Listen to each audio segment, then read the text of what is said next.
Olá, continuando aí nossa aula sobre o conceito de equilíbrio químico, na aula passada, né, no início de todo esse assunto, nós paramos aí nessa lâmina que tratava exatamente do conceito, né, de equilíbrio químico. Então, vamos continuar de onde nós paramos, né? Para um equilíbrio, escrevemos a reação genérica qualquer A produzindo B em um sistema reversível, né? À medida que a reação progride, ou seja, ocorre, a concentração da substância A diminui para uma constante, né? Vai diminuindo, diminuindo, diminuindo até ela estagnar. A concentração da substância B aumenta de zero para uma determinada constante, ou seja, à medida que isso aqui se decompõe e forma esse, a concentração desse aqui vai aumentando, até vai chegar um momento em que não vai formar mais e vai se decompor e vai formar A de novo, né? Então vai ficar uma constante. Quando a concentração de A e B são constantes, o equilíbrio é alcançado. Alternativamente, a velocidade direta da concentração A, ela diminui para uma determinada constante e a velocidade inversa da substância B ela aumenta de zero para uma determinada constante. Quando as velocidades forem iguais, né, KD, concentração de A é igual a KI, concentração de B, o equilíbrio é alcançado. Eu já havia dito isso na aula anterior. E aqui eu tenho um gráfico que representa muito bem isso aí, né? Aqui, para gases, no caso do nosso exemplo, né, do N2O4, formando o 2NO, né, então são gases, né? A pressão parcial, ela é representada aqui na ordenada, e aqui, ó, na abscissa, eu tenho o tempo da reação. Então, o que acontece com B? A concentração de B vai aumentando do gás até ela ficar dinâmica, correto? Vai ficar constante e a concentração da substância do gás A, né? Ela vai diminuindo, onde eu tenho o estado inicial. E é dado por essa equação aqui, ó. PA é igual à concentração de A sobre RT. Na verdade, gente, nós aprendemos lá no ensino médio essa equação aqui, ó. Lembra? Eu até já falei algumas aulas aqui, correto? Eu até brinquei essa equação aqui, ó. P, V, produto V, lembram? É igual a N, R,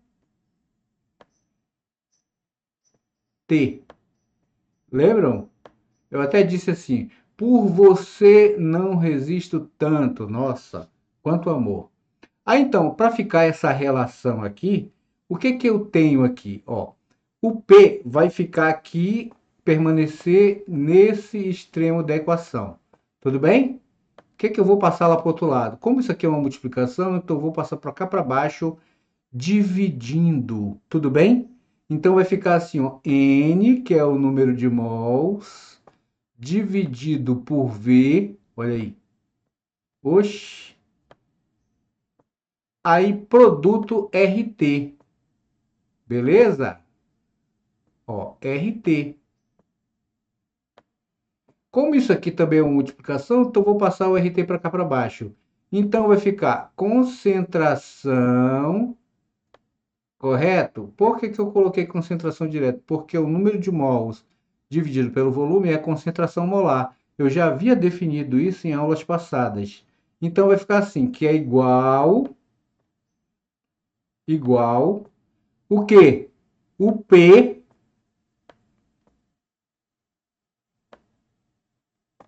sobre o RT. RT.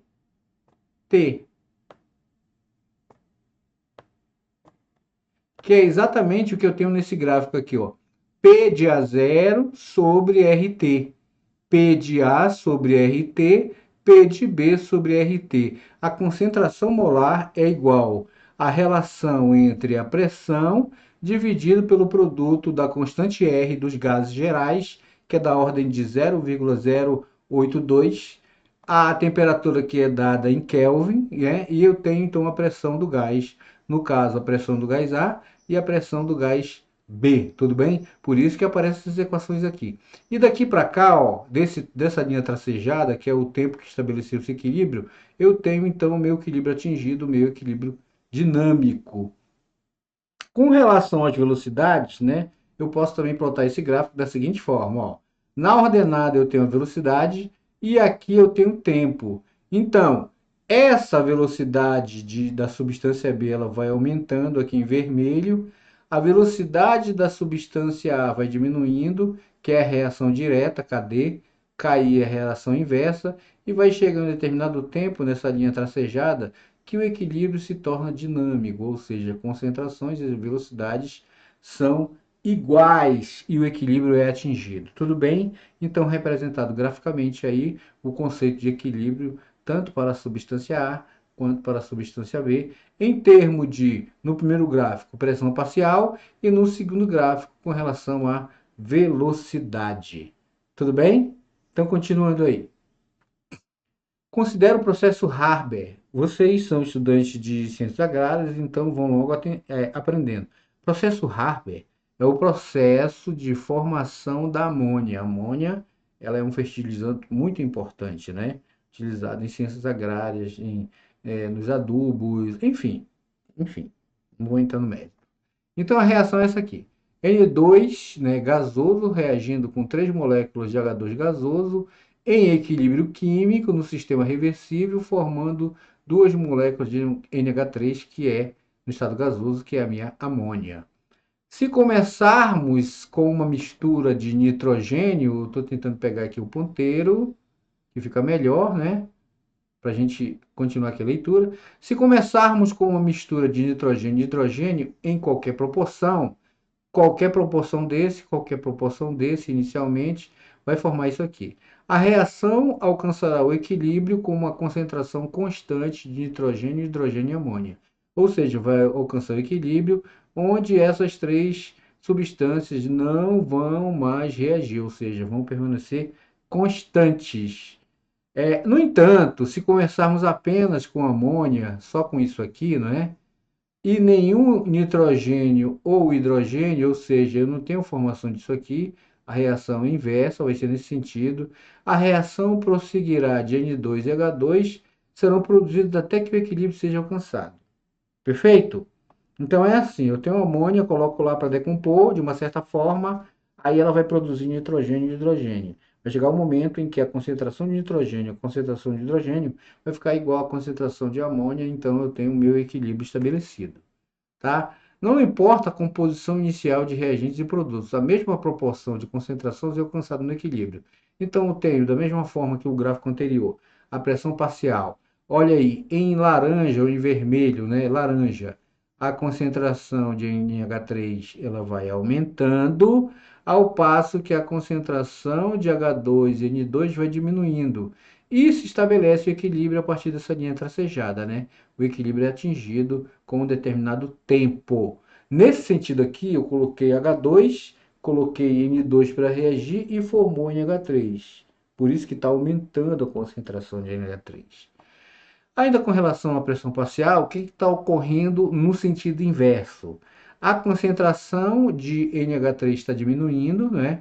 E está formando novamente H2 e N2, onde o equilíbrio é estabelecido a partir desse tempo aqui, tá? O equilíbrio fica dinâmico, ou seja, a concentração de todas as substâncias, elas estão constantes. Então, estabeleceu-se o equilíbrio químico para o processo Haber, de formação da amônia.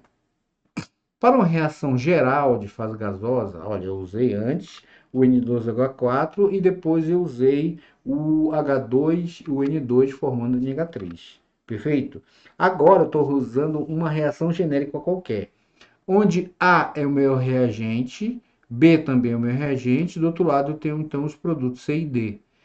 E ao mesmo tempo, né, vai chegar um momento em que C e D, as concentrações deles serão suficientes para reagir e vai formar de novo em uma reação inversa A e B.